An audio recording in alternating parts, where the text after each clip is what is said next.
नमस्कार, स्वागत है आप सभी का डीडी न्यूज़ के इस खास बुलेटिन एक्सप्रेस 100 में, जहां हम आपके लिए लेकर आते हैं राजनीति, मनोरंजन, देश, दुनिया, खेल और व्यापार जगत की सभी बड़ी खबरों को एक्सप्रेस यानी फटाफट अंदाज में। मैं हूं चंद्रशेखर जोशी। तो आइए शुरू करते हैं तेज खबरों का सिलसिला।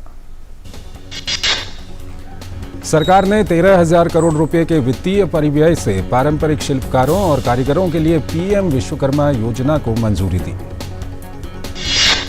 केंद्रीय मंत्री अश्विनी वैष्णव ने बताया कि इस योजना के अंतर्गत शुरुआत में 18 पारंपरिक उद्योग धंधों को शामिल किया जाएगा। पीएम विश्वकर्मा योजना में बढ़ई, नाव बनाने वाले सुनार, राजमिस्त्री, खिलौने बनाने वाले लोहार और कुम्हार शामिल हैं। अश्विनी वैष्णव ने कहा कि योजना के अंतर्गत हुनर को बढ़ावा दिया जाएगा और उपकरण प्रोत्साहन, डिजिटल लेन देन के लिए प्रोत्साहन और बाजार उपलब्ध कराया जाएगा।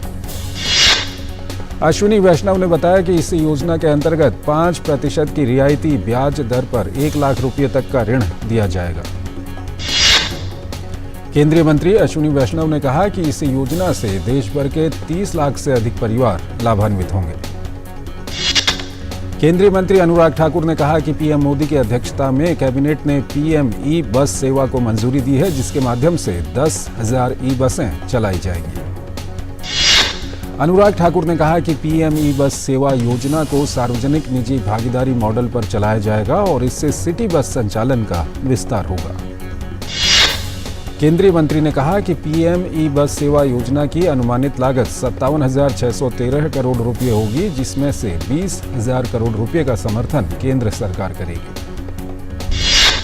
अनुराग ठाकुर ने कहा कि पीएम ई बस सेवा योजना 10 वर्षों तक बस संचालन का समर्थन करेगी और 3 लाख और उससे अधिक आबादी वाले शहरों को कवर करेगी। अनुराग ठाकुर ने कहा कि पीएम ई बस सेवा योजना में केंद्र शासित प्रदेशों, उत्तर पूर्वी क्षेत्र और पर्वतीय राज्यों की सभी राजधानी शामिल हैं। पीएम ई बस सेवा योजना के तहत उन शहरों को प्राथमिकता दी जाएगी जहां कोई सुव्यवस्थित बस सेवा उपलब्ध नहीं है।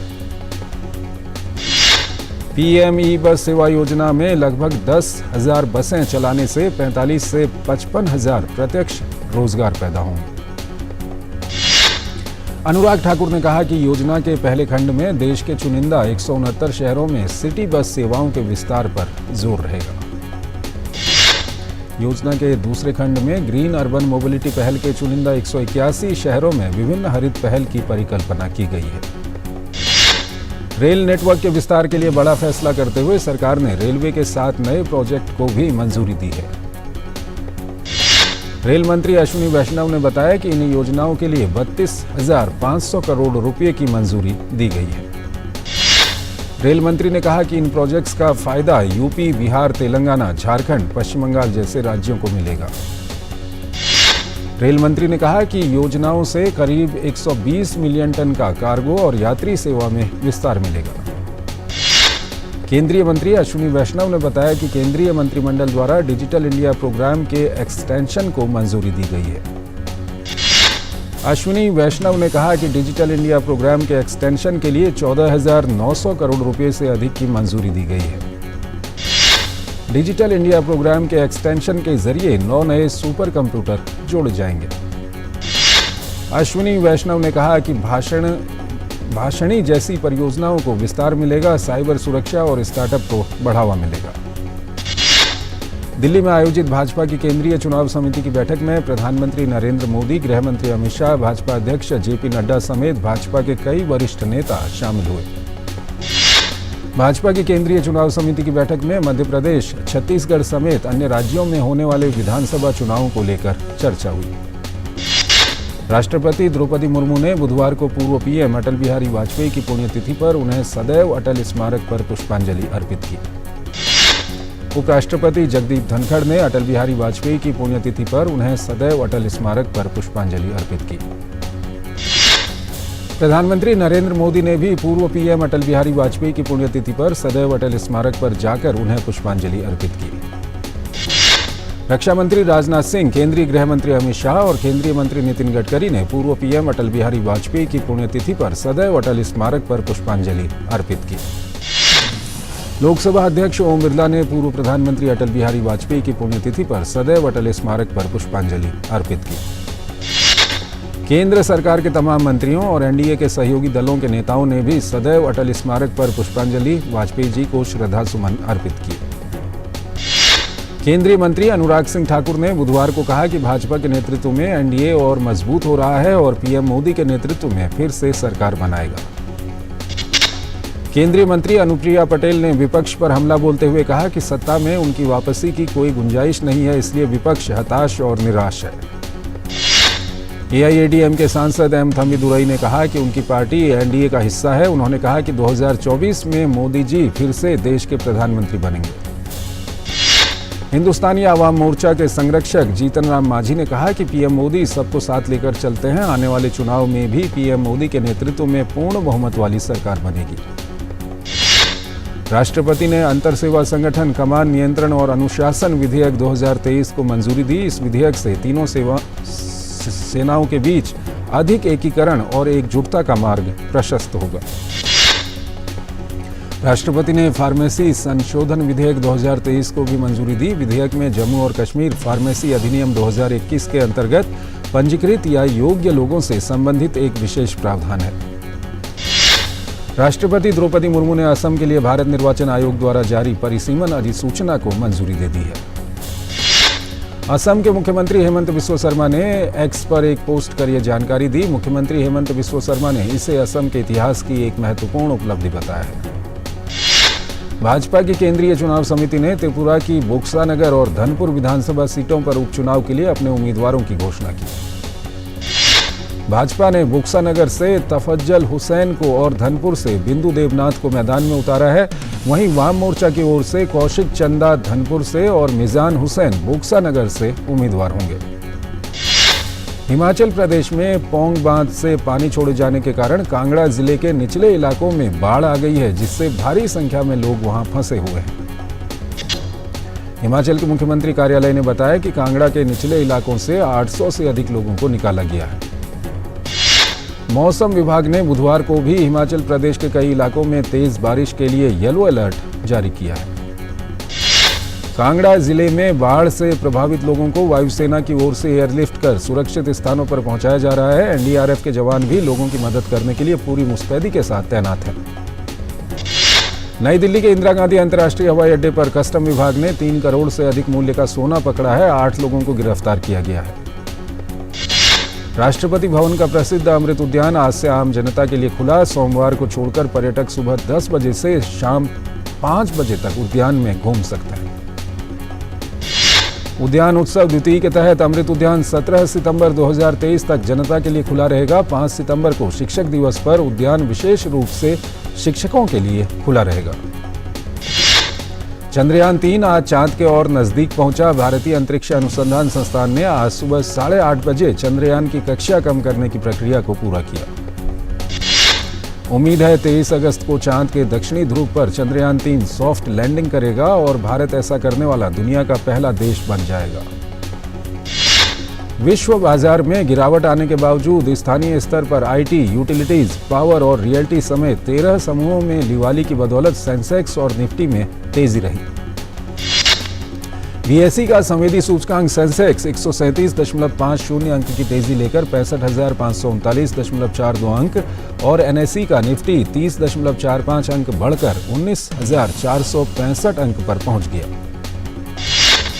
मझौली और छोटी कंपनियों में भी दिवाली का रुख दिखा। इससे बीएसई का मिड कैप 0.25% चढ़कर 30,372.99 अंक और स्मॉल कैप 0.52% उछलकर 35,297.14 अंक पर पहुंच गया। बीएसई में कुल 3,757 कंपनियों के शेयरों में कारोबार हुआ। इसमें से 1,850 कंपनी के शेयरों में तेजी जबकि 1,780 में गिरावट रही। अंतर्राष्ट्रीय बाजार में कच्चे तेल के दाम में गिरावट का रुख जारी है। ब्रेंट क्रूड का भाव $85 प्रति बैरल और WTI क्रूड $81 प्रति बैरल के करीब है। कच्चे तेल की कीमतों में गिरावट के बाद भी घरेलू स्तर पर पेट्रोल और डीजल के दाम में बढ़ोतरी नहीं हुई। दिल्ली में पेट्रोल 96.72 रुपये प्रति लीटर और डीजल 89.62 रुपये प्रति लीटर रहा। भारतीय राष्ट्रीय सहकारी उपभोक्ता महासंघ और भारतीय राष्ट्रीय कृषि सहकारी विपणन महासंघ ने टमाटर की कीमतें कम कर दी हैं। टमाटर की बिक्री अब 70 रुपये प्रति किलो से घटाकर 50 रुपये प्रति किलो की जा रही है। सोने का भाव 76 वर्षों में 661 गुना बढ़ा है। आज़ादी के समय यानी आज से 76 साल पहले 1947 में 10 ग्राम सोना 89 रुपये पर था, जो अब 59,000 पर पहुंच गया है। भारत में हर साल 800 टन सोने की खपत होती है। इसमें से सिर्फ 1 टन का उत्पादन भारत में होता है और बाकी आयात किया जाता है। चीन के बाद भारत में ही सोने की अधिक खपत है। जैन रोबोटिक्स ने मैनुअल स्कैवेंजिंग को बदलने के लिए बैंडिकूट का लोगो लॉन्च किया है। कंपनी ने बयान जारी कर कहा है कि बैंडिकूट मिनी मेनहोल रखरखाव तकनीक के क्षेत्र में महत्वपूर्ण पड़ाव है। विदेशी बाजारों में तेजी के चलते दिल्ली के थोक बाजार में सूरजमुखी तेल और सोया रिफाइंड के भाव तेज रहे। वहीं मंडी में दलहन की आवक कमजोर पड़ने से दालों के दाम 600 रुपये प्रति क्विंटल तक बढ़ गए। सार्वजनिक क्षेत्र की इस्पात कंपनी सेल ने भारत के छठे स्वदेशी युद्धपोत विंध्यगिरि के लिए 4000 टन विशेष स्टील की आपूर्ति की है। कंपनी की ओर से जारी बयान में कहा गया है कि ये युद्ध बहुत भारतीय नौसेना द्वारा शुरू की गई एक विशेष परियोजना का हिस्सा है। ये युद्धपोत विंध्यगिरि का निर्माण Garden Reach Shipbuilders and Engineers Limited द्वारा किया जा रहा है। इस युद्धपोत को कल राष्ट्रपति द्रौपदी मुर्मू द्वारा राष्ट्र को समर्पित किए जाने का कार्यक्रम है। विमान बनाने वाली कंपनी बोइंग ने भारतीय वायुसेना के लिए ई-माउल अपाचे हेलीकॉप्टर का उत्पादन शुरू करने की घोषणा की है। डोनाल्ड ट्रंप को नए आरोपों का सामना करना पड़ा है। पूर्व राष्ट्रपति ट्रंप राष्ट्रपति 2020 के चुनाव में जो बाइडेन से मिली हार को पलटने की कोशिश कर रहे हैं। ऐसा पहली बार है कि अभियोजकों ने पूर्व अमेरिकी राष्ट्रपति के खिलाफ रिको कानून लागू किया है। रिको कानून जॉर्जिया के अभियोजकों द्वारा पूर्व राष्ट्रपति डोनाल्ड ट्रंप पर लगाया गया है। कोरोना महामारी के बाद चीन में युवा बेरोजगारी से अधिक लोग राइड हेलिंग क्षेत्र में जा रहे हैं। शंघाई के ड्राइवरों का कहना है कि कोरोना की तुलना में पहले जितनी कमाई के लिए अब अधिक काम करना पड़ रहा है। टाइफून लैन के भूस्खलन के बाद भारी बारिश के कारण पश्चिमी जापान में नदियां उफान पर आ गईं। जापान के कई हिस्सों में भारी बारिश और तेज हवाएं भी चली। जापान में टाइफून लैन के कारण साजी नदी में उफान आ गया। इसके कारण नदी के किनारे की सड़कें धंस गई हैं। टाइफून तूफान प्रशांत महासागर से जापान में दस्तक दे रहा है। ऑस्ट्रेलिया पैसिफिक रग्बी चैंपियनशिप के लिए 7 मिलियन ऑस्ट्रेलियाई डॉलर देगा। चैंपियनशिप में 7 देशों की महिला और पुरुष टीमें प्रतिस्पर्धा करेंगी। ये जानकारी ऑस्ट्रेलिया के प्रधानमंत्री एंथनी अल्बनीज ने दी। अमेरिका के हवाई प्रांत के गवर्नर जोश ग्रीन ने कहा है कि राष्ट्रपति जो बाइडेन ने जंगल की आग से हुए नुकसान के लिए खेद और संवेदना जताई है। बता दें कि पिछले मंगलवार को जंगल की आग की चपेट में आने से कम 101 लोगों की मौत हो गई थी। हवाई द्वीप के जंगल की आग से 2200 से अधिक इमारतों को नुकसान पहुंचा है। इसमें से 86% इमारतें आवासीय थीं। इससे करीब 5.5 बिलियन डॉलर की क्षति हुई है। लीबिया की राजधानी त्रिपोली में 2 सशस्त्र गुटों में हिंसक झड़प से शहर में हिंसा बढ़ने का खतरा है। 2011 में नाटो समर्थित विद्रोह के बाद से लीबिया पूर्वी और पश्चिमी गुटों में बटा हुआ है। चीन के रक्षा मंत्री ली शांगफू ने अंतर्राष्ट्रीय सुरक्षा पर 11वें मॉस्को सम्मेलन में भाग लिया। इस दौरान उन्होंने अन्य सेनाओं के साथ व्यवहारिक सहयोग को मजबूत करने की प्रतिबद्धता जताई। सम्मेलन को संबोधित करते हुए ली शांगफू ने कहा कि चीनी राष्ट्रपति शी जिनपिंग द्वारा पेश की गई वैश्विक सुरक्षा पहल व्यापक सहकारी और टिकाऊ सुरक्षा पर बल देती है। इंडोनेशिया में चुनाव में देरी को लेकर संसद के ऊपरी सदन के स्पीकर ने कहा चर्चा कराने की बात उन्होंने कही है। इंडोनेशिया में अगला मतदान फरवरी 2024 में होना है। रूस और यूक्रेन के बीच संघर्ष जारी है। दोनों पक्षों ने एक दूसरे के सैन्य ठिकानों पर हवाई हमले करने का दावा किया है। रूसी रक्षा मंत्रालय के प्रवक्ता लेफ्टिनेंट जनरल इगोर कोनाशेन्को ने हमले की जानकारी दी है। उन्होंने कहा कि रूसी सेना ने पिछले दिनों प्रमुख यूक्रेनी सैन्य औद्योगिक स्थलों पर उच्च सटीक हथियारों से बड़े पैमाने पर हमला किया। अमेरिकी गायिका मैडोना आज 65 वर्ष की हो गई हैं। उन्होंने अपने आगामी दौरे के लिए उत्तरी अमेरिका में पुनर्निर्धारित तारीखों की घोषणा की है। उन्हें पॉप की रानी के रूप में जाना जाता है। स्पेन में माउंट टाइड ज्वालामुखी के आसपास के जंगल की आग से केंद्रीय द्वीप पर 4 गांवों को खाली करा लिया गया है। खाली कराए गए गांव अर्रेट, चिविसाया, मीडिया मोंटाना और अजफोना हैं। पेरिस में चल रहे तीरंदाजी विश्व कप स्टेज 4 में भारत की कंपाउंड पुरुष टीम ने दक्षिण कोरिया को हराकर फाइनल में जगह बना ली है। भारत के ओजस देवताले, अभिषेक वर्मा और प्रथमेश जावकर की कंपाउंड टीम फाइनल मैच में विश्व की नंबर 1 अमेरिका से भिड़ेगी। भारत की महिला कंपाउंड टीम ने तीरंदाजी विश्व कप स्टेज 4 के सेमीफाइनल में ग्रेट ब्रिटेन को हराकर फाइनल में जगह बना ली है। भारत की ज्योति वेन्नम, अदिति स्वामी और परनीत कौर की भारतीय महिला टीम फाइनल में मैक्सिको के खिलाफ मैदान में उतरेगी।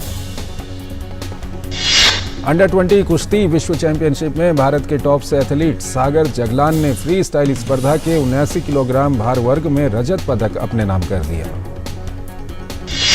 वहीं दीपक चहल ने 97 किलोग्राम भार वर्ग के फ्री स्टाइल प्रतियोगिता में कांस्य पदक पर अपना कब्जा जमा लिया। फीफा महिला विश्व कप के फाइनल में पहुंचने के बाद स्पेन की टीम खिताबी मैच के लिए सिडनी पहुंच गई है। विश्व कप के पहले सेमीफाइनल में स्पेन ने स्वीडन को 2-1 से हराकर फाइनल में स्थान बनाया। इंग्लैंड ने महिला फीफा विश्व कप के फाइनल में प्रवेश कर लिया है। टूर्नामेंट के दूसरे सेमीफाइनल में इंग्लैंड ने ऑस्ट्रेलिया को 3-1 के अंतर से हरा दिया। फीफा महिला विश्व कप के खिताबी मैच में रविवार को इंग्लैंड का सामना पहली बार फाइनल में पहुंची स्पेन से होगा। ब्राजील के स्टार फॉरवर्ड नेमार ने French club Paris Saint Germain को छोड़कर Saudi Pro League team Al Hilal में वो शामिल हो गए। आयुष्मान खुराना जल्द ही 2019 में आई blockbuster comedy film Dream Girl के सीक्वल के साथ वापस आ रहे हैं। फिल्म 25 अगस्त को देश भर के सिनेमाघरों में रिलीज होगी। सनी देओल और अमीषा पटेल स्टारर फिल्म गदर 2 ने इंडिपेंडेंस डे पर 55 करोड़ रुपए की कमाई की। इसके साथ ही ये फिल्म भारतीय सिनेमा के इतिहास में 15 अगस्त के दिन सबसे ज्यादा कमाई करने वाली फिल्म बन गई है। गदर 2 का ग्लोबल कमाई में फिल्म 300 करोड़ के पास पहुंच गई है। ये सनी देओल की अब तक की सबसे ज्यादा कमाई करने वाली फिल्म बन गई है। अक्षय कुमार की हालिया रिलीज फिल्म OMG 2 भी अच्छा बिजनेस कर रही है। OMG 2 अपना बिजनेस बढ़ाते हुए 75 करोड़ के पास पहुंच गई है। अमिताभ बच्चन ने हाल ही में बताया है कि उन्होंने अपने बेटे की upcoming sports drama film Ghoomar देखी और इस बीच वो 2 बार रोए भी। इस फिल्म में अभिषेक बच्चन, सयामी खैर और शबाना आजमी लीड रोल में है। अभिनेता सलमान खान और भाग्यश्री ने राजवीर देवल और रोमा की आने वाली फिल्म दोनों का टाइटल ट्रैक रिलीज किया। फिल्म दोनों का टीजर कुछ दिन पहले ही रिलीज हुआ था। 15 अगस्त को राजश्री प्रोडक्शन के 76 साल पूरे हो गए। सनी देओल के बेटे राजवीर की आने वाली फिल्म दोनों राजश्री प्रोडक्शन की सेलिब्रेशन फिल्म है। सोनी एंटरटेनमेंट अपने दर्शकों के लिए नया शो श्रीमद् नारायण लेकर आ रहा है। इस शो के साथ भगवान राम की महाकथा जनवरी 2024 में लॉन्च होगी। गेम ऑफ थ्रोन्स सीरीज के जरिए फैंस के दिलों में अपनी खास जगह बनाने वाले कलाकार डैरेन केंट का निधन हो गया है। केंट की मौत की खबर सामने आते ही सिनेमा जगत में शोक की लहर छाई हुई है। सुपरस्टार विजय देवरकोंडा और सामंथा रुथ प्रभु इन दिनों अपनी रोमांटिक ड्रामा फिल्म खुशी को लेकर सुर्खियों में हैं। हैदराबाद में फिल्म से जुड़े एक म्यूजिक इवेंट में विजय और सामंथा डांस करते हुए दिखाई दिए। तो इस बुलेटिन में फिलहाल इतना ही। आप बने रहिए DD न्यूज के साथ। नमस्कार।